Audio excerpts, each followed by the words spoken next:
Hi, it's NonGone, and today we're learning to do stuff. We are replacing this old deck right here. This is a 3-part video. We already did all the planning in the demo in the first one. This one's going to be most of the construction. The third one's going to be just the rails.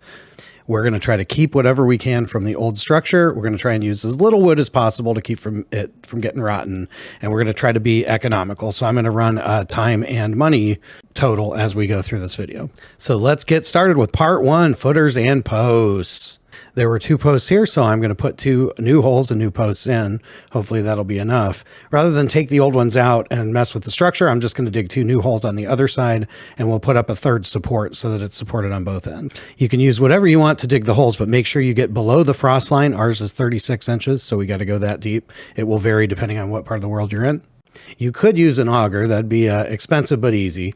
You should probably use this post hole digger. It's like 40 bucks and would save a lot of trouble. But I was stubborn and I decided to use a spud bar that I borrowed and a regular old garden shovel. Took a little extra but got the job done. Rather than put wood into the ground, I'm using these sleeves from Quikrete. They're 48 inches, so you got to cut a foot off. Put them right in the hole, mix the concrete in a bucket, and dump it right in. You'll need about an 80-pound bag per post.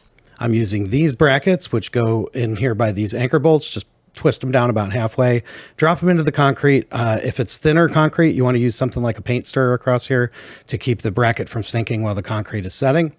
Once the concrete's dry, just tighten up the bracket here. Level your deck. I used my floor jack, but you could use bricks or shims or whatever. And once that's done, slide the post into the bracket, connect the deck to the post and the post to the bracket, add the 3rd support on the outside, and you're done. Now, I got a little bit nervous thinking these nails were kind of flimsy. So I had these lag bolts. So I went ahead and installed a couple of those in each post as well. Now that should be real sturdy for years to come. And it'll be easy to replace if anything goes wrong with the post.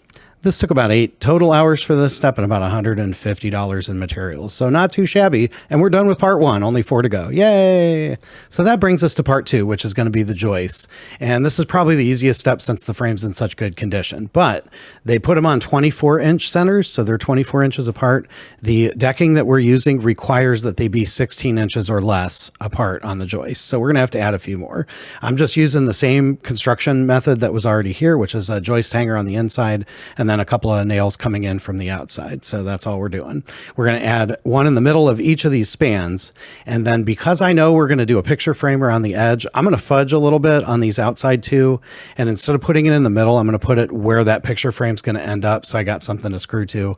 I know the gap's going to be like 18 or 19 instead of 16, but I think it should be okay. And we'll find out in a couple years, right? If you get a board that's warped, you can fix it pretty easily. Just install it on both ends with the warped side facing inward and then use some shims to kind of pry it apart and keep it stable. And that's pretty much it for the joist, man. It's pretty easy. It was about $80 in wood and materials and about 2 hours. So now we're to the fun part, part 3. That's the decking itself, the pretty wood.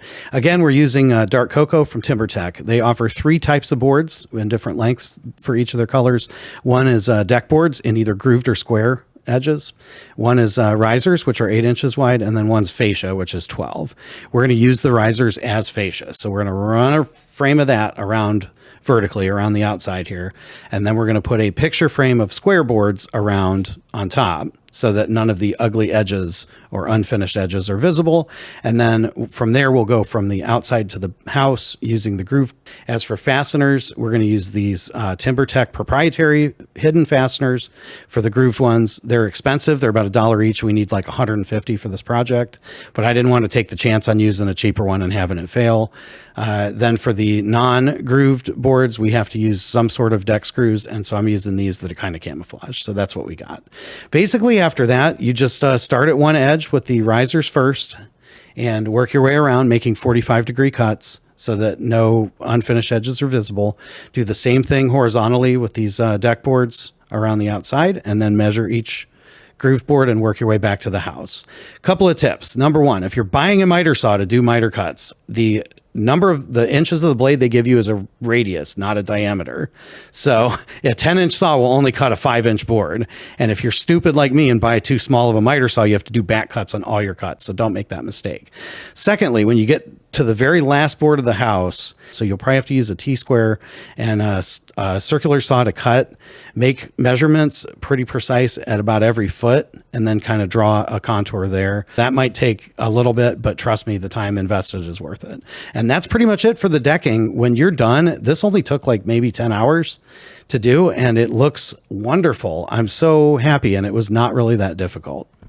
As for the cost, this was about $1,000 in materials, about $200 for the wrong miter saw.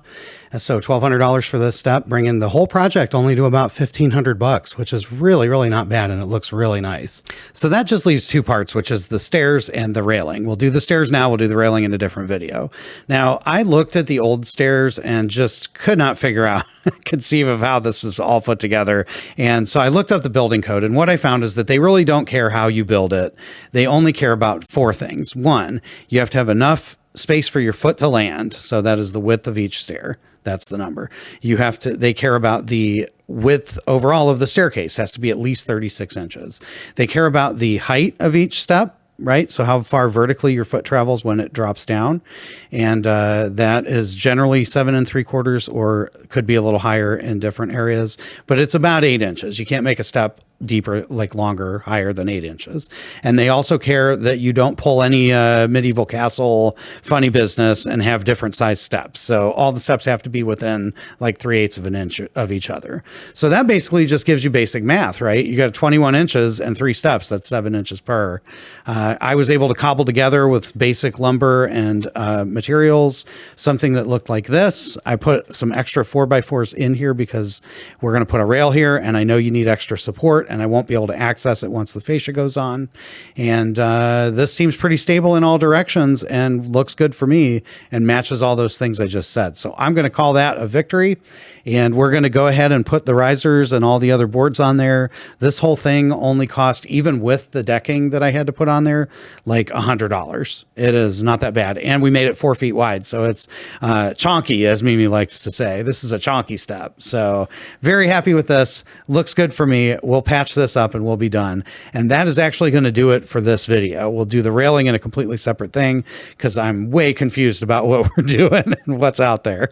And so we'll jump off that bridge on the next video. But thanks for watching this one. Hopefully you got some tips and learned from my mistakes. And I will see you when I see you. Until then, stay bad, people. NonGone is gone.